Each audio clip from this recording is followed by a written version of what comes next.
these for the series. This is hosted by CSAS, which is the Continuing Education Students Association of X University, formerly Ryerson.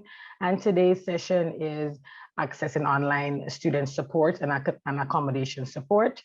We know that as a student, we can encounter barriers to access education or face a few challenges with particular requirements in your curriculum. So this workshop will cover the various resources available through student learning support and explain some basics about academic accommodation support, which is available for students with disability. To kick it off, we will start with a land acknowledgement. Toronto is in the Dish with One Spoon territory. The Dish with One Spoon is a treaty between the Anishinaabe, Mississaugas, and Haudenosaunee that bound them to share the territory and protect the land. Subsequent Indigenous nations and peoples, Europeans, and all newcomers have been invited into this treaty in the spirit of peace, friendship, and respect. And as we move forward within the presentation and in our daily lives, as we start school, we always want to keep it in our minds and in our hearts to remember the Indigenous nations, the Indigenous community, the land that we're on, and to keep the conversation going, to educate our peers, our loved ones, to keep talking about this and to make sure that we're always remembering that it's not just going to be like a fly by night or we just go with it when the media brings it up, but we're always remembering the Indigenous communities, and we're always backing them and fighting with them as we acknowledge the land that we sit on. And to start it off today, we have two guest speakers with us. We have Claire and Annie. Claire is an inclusive learning specialist at the Academic Accommodation Support here at X University. And Annie is a learning strategist from the Student Learning Support at X University. And I would hand it over to them for them to kick it off. Great, thank you so much, Brittany. We'll start us off. Hello, everyone. My name is Annie Wilkin. Just as Brittany introduced me, my pronouns are she and they, and I currently work as learning strategist with study skills and transition support. I'm here today to talk to you a bit about student life and learning support. Agenda is the new way to say agenda. Anyway, but my agenda today is, these are the things that I plan to cover with you a bit. Just what is student life and learning support? Go over just a handful of frequently asked questions. We'll talk about math and computer science support, writing and language support, study skills and transition support, and then I'll give you a few tips for how to set yourself up for success. Please feel free to put any questions in the chat. If I see them and I can address them immediately, I will, but otherwise, I'm sure we can arrange to do that at the end. So again, thank you for having me. Let's jump right into it. What is student life and learning support? Well, we are a department that kind of treats learning very holistically, right? So a couple years ago, learning support joined student life, and I think it's actually a really great thing because again, we can kind of look at how all these different student life experiences are related to learning, right? And that they contribute to academic success overall. So in particular though, today, I am here to represent learning support. So another part of student life and learning support, or parts, are the orientation and leadership development, international student support, and tri-mentoring, which are all wonderful ways, offices supports for students to connect with campus resources and staff and peers, some great different opportunities through those areas. But again, today I'm here to talk about learning support. This is where we focus on essential academic skills and study techniques to support students with, as you can see here, expressing their intelligence, applying their knowledge, and communicating their ideas. So we are these three areas. Math and computer science support are joined together in one location. And then we've got study skills and transition support and writing and language support. Now, before I dive into each specific one, I wanted to address a few frequently asked questions. I know folks have been wondering what will be in person and what will be online this fall through our unit. The answer is predominantly everything will be online. Basically, you can count on everything being online. There will be a few things that are in person. We're trying to start phasing that in, and you may see some different things pop up anew that are in person, but for the most part, everything is accessible to you online through our website. The things that are in person that jump to mind for right now are a study group opportunity that will be happening on Tuesdays and Thursdays. You will have the option of booking an in-person appointment with me on Tuesdays if you want to schedule an appointment with a learning strategist to talk about your study plan. But by and large, again, those appointments will be online. We will be having some, I'll get to a couple of the other supports that will have some in-person representation, but again, online accessible. How can you access tutoring and support? Well, you do that through our website, which I'm about to show you actually. It's where you can find the booking tool. So I'm just going to click this and navigate away for a moment. Just a moment, my connection has been a little bit slow, but you can see. So this is our webpage, and you can see the booking tool over here on the left, right, pardon me, on the right. But again, all of our different areas are represented here, and you can book your different appointments through these sections. So I can come back to this as we go, but the booking tool is over here, as you can see on the right there, just at the top of the menu. And you click on that, and then you can navigate through the different areas of study skills and transition support. Oh, and learning support more broadly. Okay, back to this. Oh, pardon me, I'm moving on ahead. When should you book your appointments? So I would highly recommend checking this out. Here's another tool for you to potentially use. And I can actually drop this in the chat as well so that you can see it. This is the assignment calculator that I frequently suggest people use. So this is a way that you can schedule your appointments in advance. So if you're working on an assignment, you put the date that you start the assignment and then the date that the assignment is due and the type of the assignment. There aren't a ton of types, but you can kind of approximate. And then it will spit out a list of things that you can do in the lead up to the due date, right? So it kind of takes the project management out of some of your assignments. And it's a very useful tool for calculating when you will need to set up an appointment of some kind with writing and language support. Math support maybe this will pertain a little less to, but again, something to keep in mind. So this is one tool you can use for that. Otherwise though, I would highly recommend booking your appointments as early as you can, particularly for writing and language support. They do tend to get booked up. I will tell you though, there is a drop-in opportunity, which I'll come back to in a moment. This drop-in opportunity, if you navigate actually here, wait, I'll take you there right now so you can see. If you go to our website and you click on, you see over here on the left, writing and language support, click there and you scroll down, you can see there's a book an appointment right up at the top there. So you can book your writing and language support appointments in advance, but there's also the drop-in hours and you can check this Zoom link out here. Actually, it will take you to a document which will give you all the information you need for drop-in hours. So these begin Monday, September 27th at 12 p.m. These are shorter appointments, but again, it's good to know just in case if you're like, oh my gosh, everything's booked up, I'm not able to book something in advance anymore. The drop-in opportunities are still there, okay? Just so that you are aware.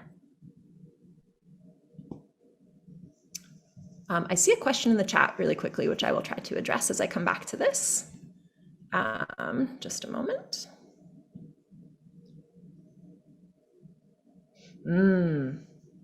Yeah, so Paren, great question. I have some classes that I have to do for which I have to do 8 assignments and lectures before the deadline.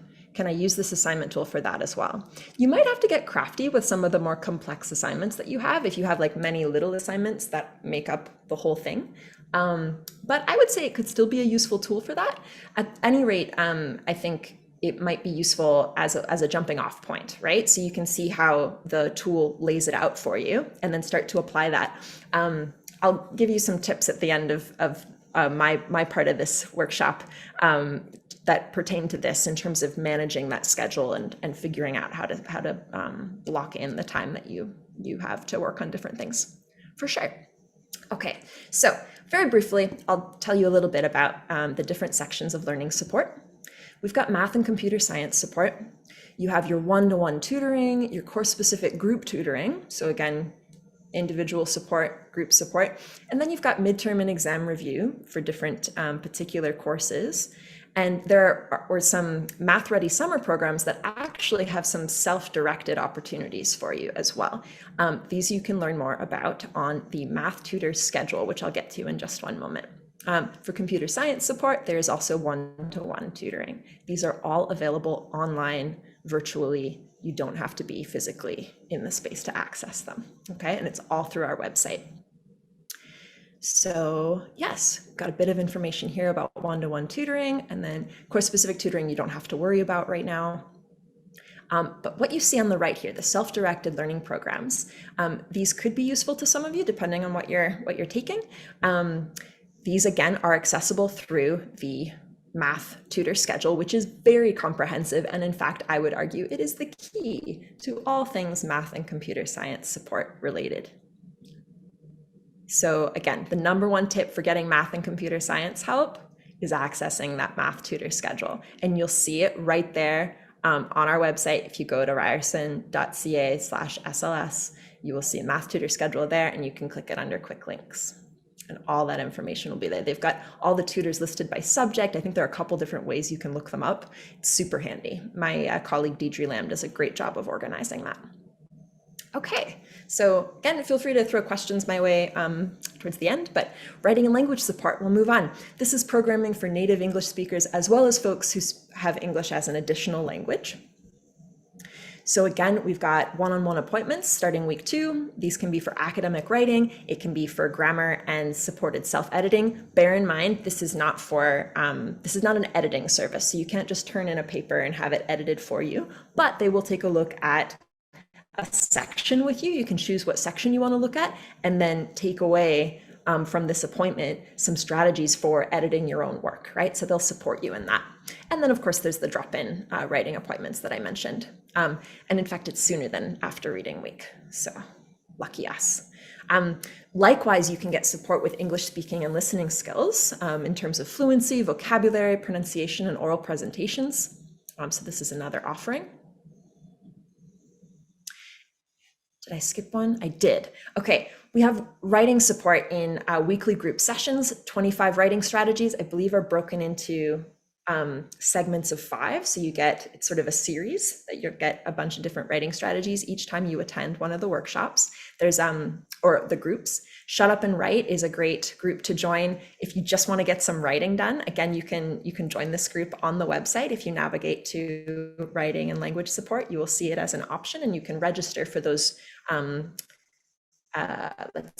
repeated events. And basically, yeah, you show up and it's an accountability tool. It allows you to just be there and write with other people in community. Social justice writing group, great way to connect whatever work you're doing as a student to any activism that's important to you, right? So anything social justice related. We have English conversation groups, which are wonderful for practicing English language skills. And then something that's a little bit more formal, English communication support. Class, which is not for credit, but again, it gives you a little bit more of that structure. It's run by a full-time staff. Oh, pardon me, I'm skipping ahead.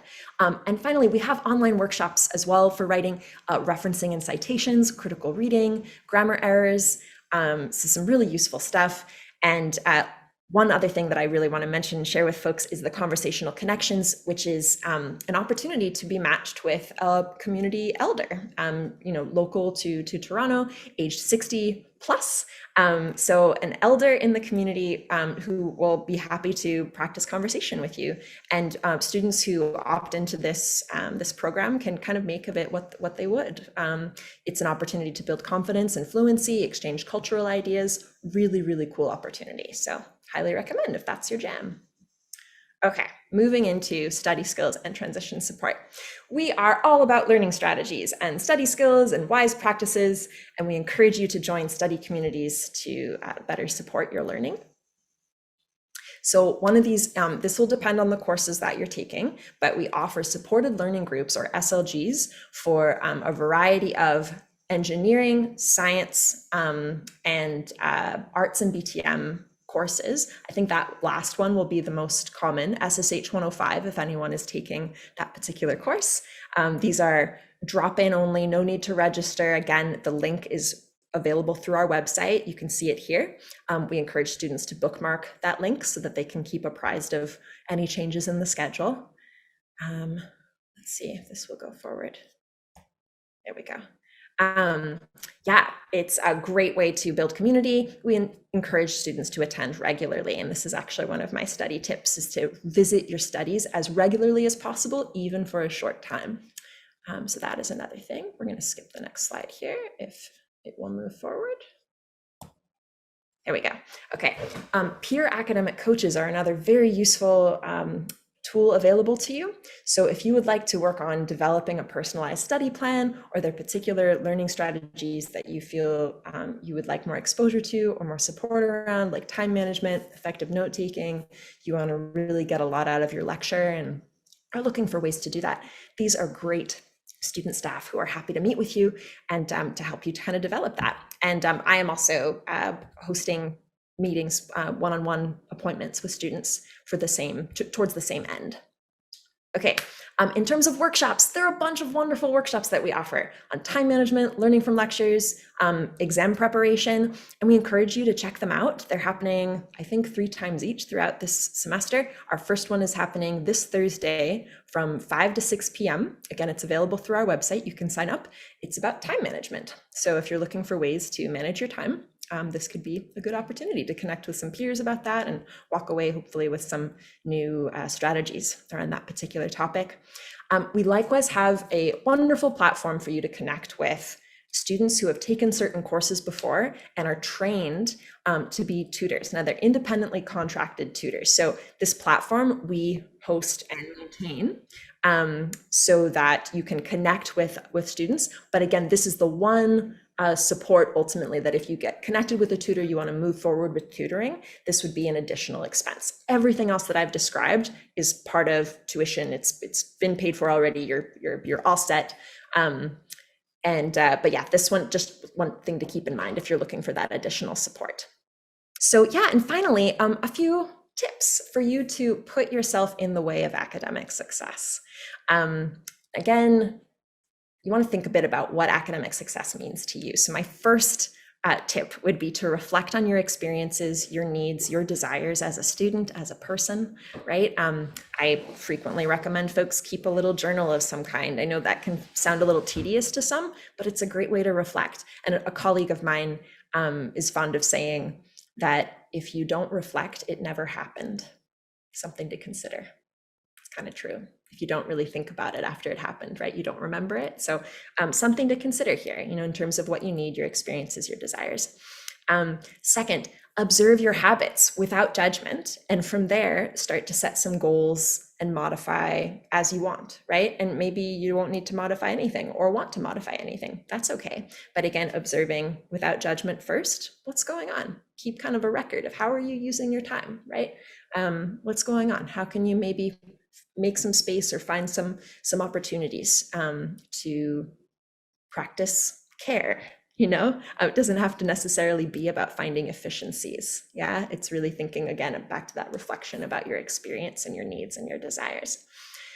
I recommend you seek support when you need it. Don't put that off. So again, that reflection builds right into this. If you start to notice, I'm kind of struggling with this idea, or I'm a little worried about XYZ, right? Seek support for that immediately. There are so many supports available through this university, and we're all rooting for you. We want to see you succeed.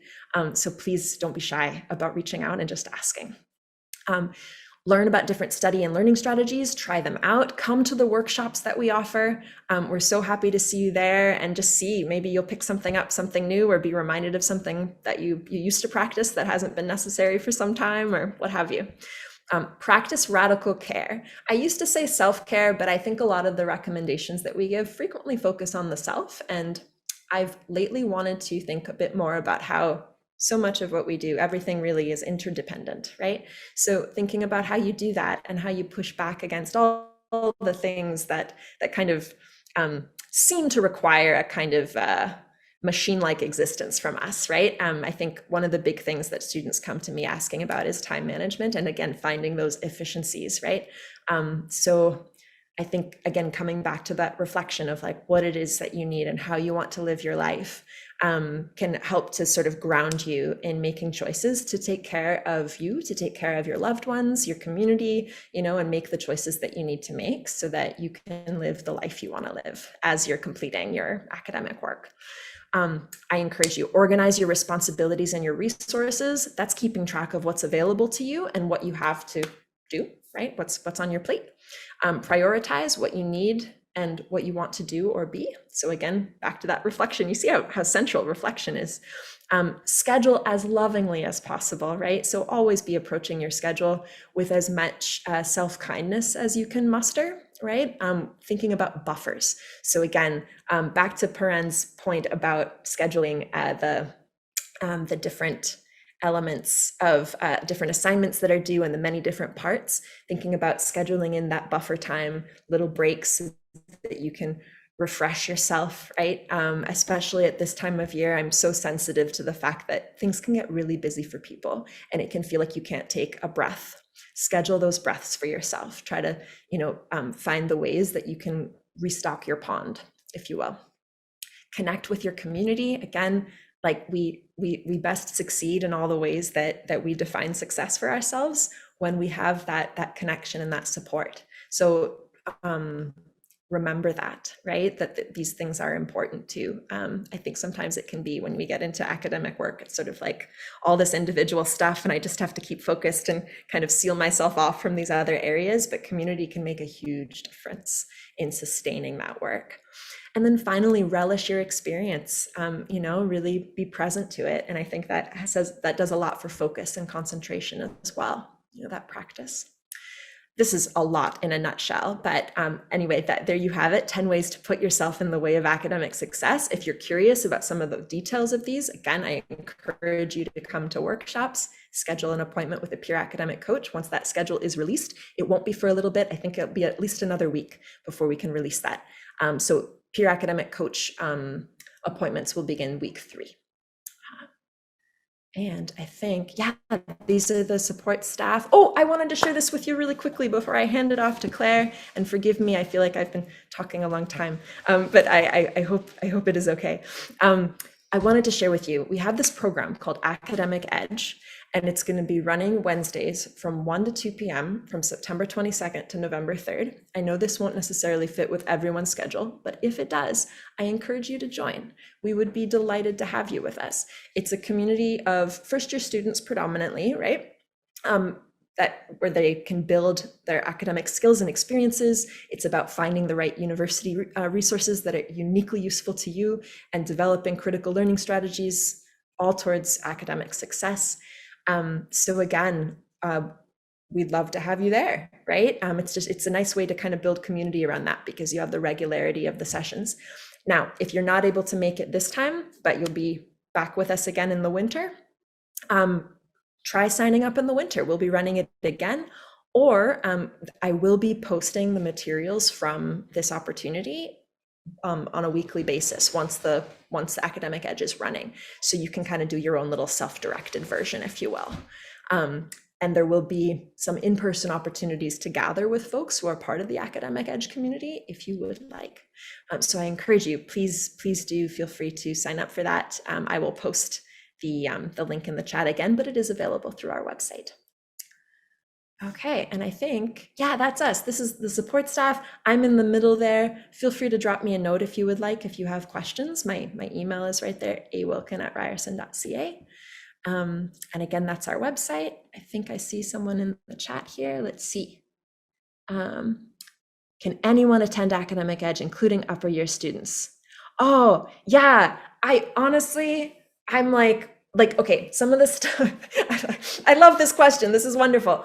So it is originally geared towards a first year experience, but if you're not in first year, or if you've been to university before and you're coming back, or whatever your situation, if you feel like you could benefit from a 6-week program of coming back to the same little group of people to talk about academic skills, come and join us.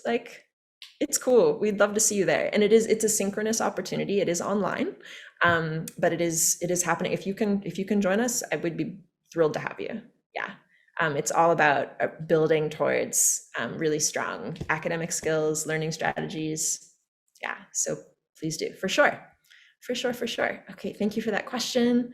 This is us. Perhaps we'll see you on the 4th floor in person. I will be there some days of the week this semester, so looking forward to seeing folks. Yeah, and I think with that, I will hand it over to Claire. Yeah, thank you all so much. Thanks, Annie. So my name is Claire, and I'm going to be guiding you through this short orientation on academic accommodation support. This presentation is going to cover everything that you would need to know about registering with academic accommodation support, and that includes academic accommodation support here at Ryerson. Then we'll kind of go through the registration and documentation process and your university accommodation plan. We'll discuss confidentiality and communication, and then what your next steps are going to be. So some students don't, So some students don't identify with the term disability in relation to their condition, and that's okay, and we respect that. But something to note is that we do use the language of disability because we have to remain consistent with the language of the Ontario Human Rights Code, which mandates our work.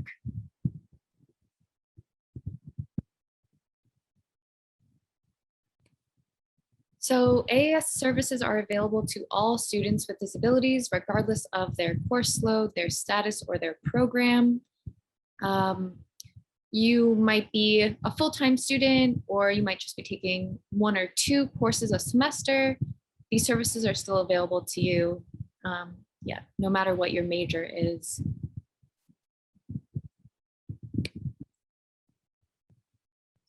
And so again, if you live with any physical, sensory, intellectual, or mental, cognitive, or developmental conditions, we are here for you and we can support you. I think it's interesting to note in these presentations that we did an assessment in, I think it was 2018 to 2019, and most of the students that registered with AAS were coming to us with mental health concerns. So that is predominantly the kinds of students that we support, and we are happy to do so. So accommodations in university are designed for equitable access to education. And this emphasis on access means that you have even more personal responsibility for your progress and achievements than you might have had in high school. So by reducing academic barriers, accommodations in university are designed for you to reach your full academic potential. Okay, so now we're just going to go over the registration process. So it involves 3 steps. The first is to identify your documentation requirements.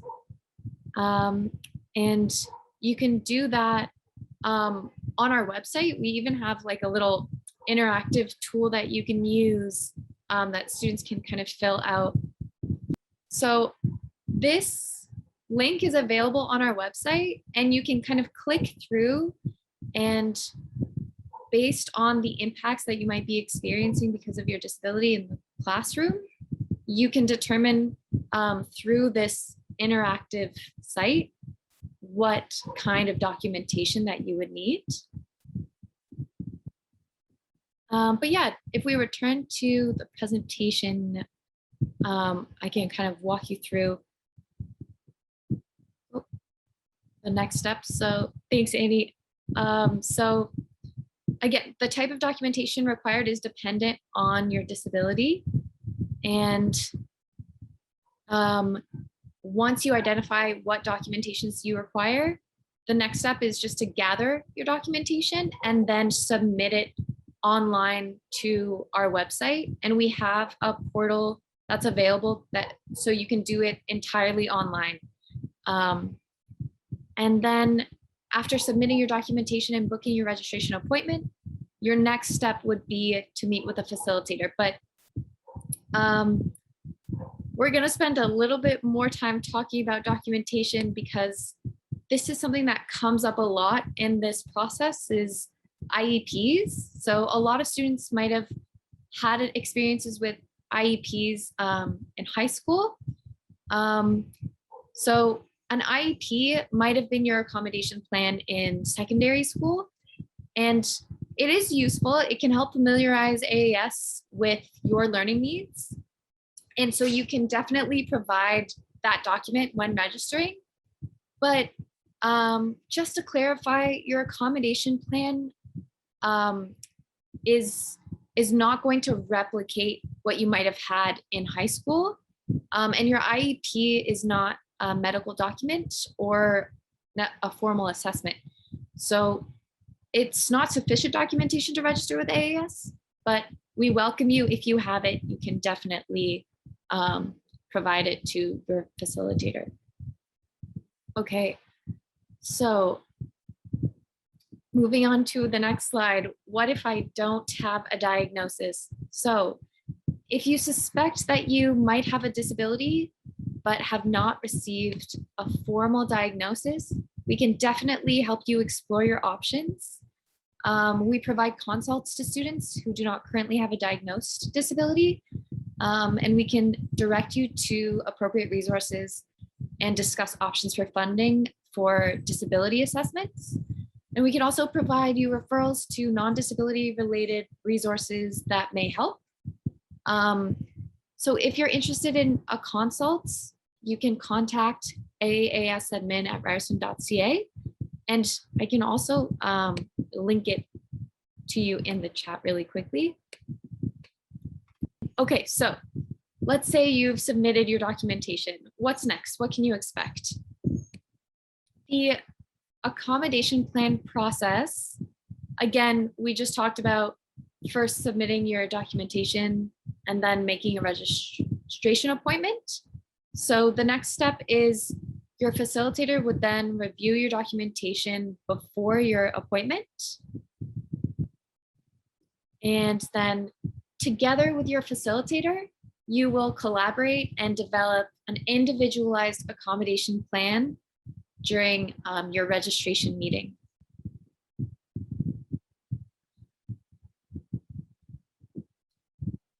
So AAS accommodation facilitators. A key way that we help is through your student accommodation facilitator. Now you're assigned a facilitator when you register with our office, and they'll continue to work with you while you're enrolled here at Ryerson. And again, like I mentioned before, you'll collaborate on an individualized accommodation plan that will serve you during your academic journey. And that accommodation plan is not set in stone. Your needs might change based on where you are in your program. If your accommodations might differ based on if you've changed your majors, or if you are, in your first year, or, if you're arriving at the end of your program. So it can be an ongoing conversation that you'll be having with your facilitator. And that's exactly what they're there to do. They're there to continue to meet with you and kind of make those adjustments as necessary to your accommodations.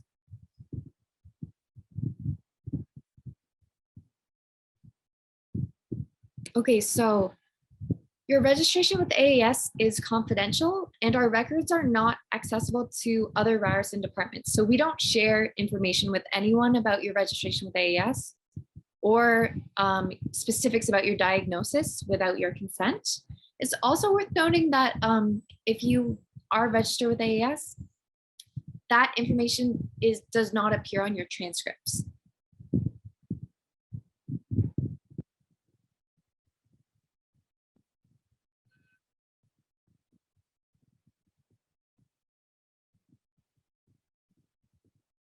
So during your registration appointment, again, your registration appointment will happen after you gather your documentation and submit it. But during this appointment, we're going to want to know how your disability affects your learning and what accommodations and supports you've received in the past. We'll want to know about what supports work best for you and what accommodations that you feel you might need moving forward. And then that'll allow you and your facilitator to create your unique academic accommodation plan. So accommodation letters. Now, your academic accommodation plan is a personalized set of supports to reduce academic barriers. And once finalized, we will generate a letter that lists those accommodations, and you'll share your accommodation letter with your instructor at the beginning of each semester through our online portal. And that's just to keep them aware of your needs. But the letter doesn't include any information about your diagnosis at all. It just lets your professors know what accommodations that you have. So your instructors are gonna need to know about your accommodation needs so as I was saying before, your instructors will need to know about your accommodation needs in order to implement them in the classroom. And your facilitator will generate that accommodation letter that outlines your accommodation plan. And your facilitator is going to show you how to send that letter through the portal, again, at the beginning of every semester, just to keep your professors informed of what accommodations you'll need during class.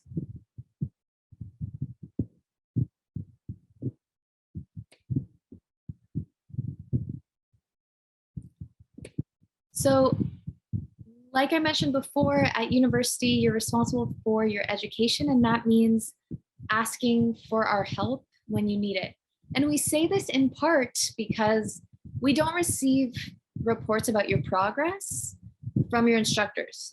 So always be in touch with us if you're having a difficult time in your courses. That's something that we want to know so that we can support you and help assist you in any way that you would need. I think a lot of students believe that in order to warrant registering with AAS, they need to be struggling. And I really want to emphasize to you not to wait until you are struggling in class. If you have a disability that impacts the way you access your course material, then there are definitely a lot of supports that are available to you, and we are here for you, and we're happy to help.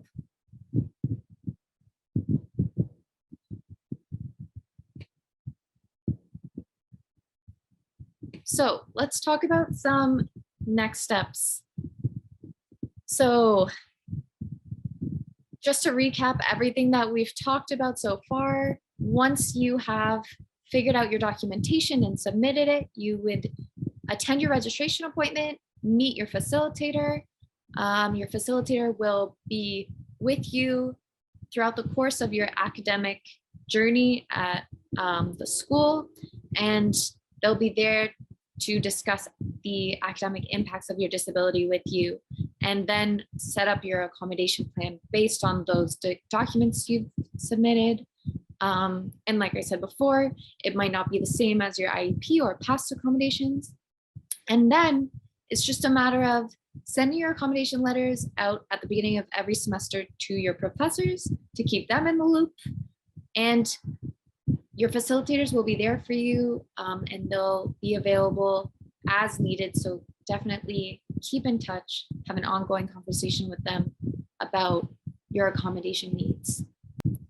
So if you have any questions after this orientation that are like specifically about your diagnosis or your disability, then I definitely would encourage you to write them down and ask your facilitator during your registration appointment, or contact AAS admin at ryerson.ca the reason I mention this is because this is being recorded, so I can't, I do want to know, like, I'm also here to answer any questions that you might have, but if you're not comfortable sharing with a group about some of the specifics of your disability, then definitely have them in mind, write them out to discuss with your facilitator. And then before I go, I just also wanted to mention that we have a program called Strive that is available to students, where we've tried really hard to kind of create this space, that's this online inclusive learning community where AAS students can connect with each other in a shame-reduced space. They can talk about the impacts of their disability in the classroom and kind of discover learning strategies together. And we also have this virtual kind of study hall where you can study with your peers. And there are also some students who are there. It is a completely peer-led program. So you have access to upper year students who can be there to answer, to provide you with some support as you study. And then we have Strive pop-ups and Strive Online, which is this no commitment program that it doesn't require registration. You kind of come when you need to and leave whenever when you have to. And I'm just going to drop a link into Strive into the chat. Thank you so much. And really great point, Claire, about yeah, like, you know, our understanding that this is recorded. And so if you want to follow up with either of us with questions, appreciate you making that point.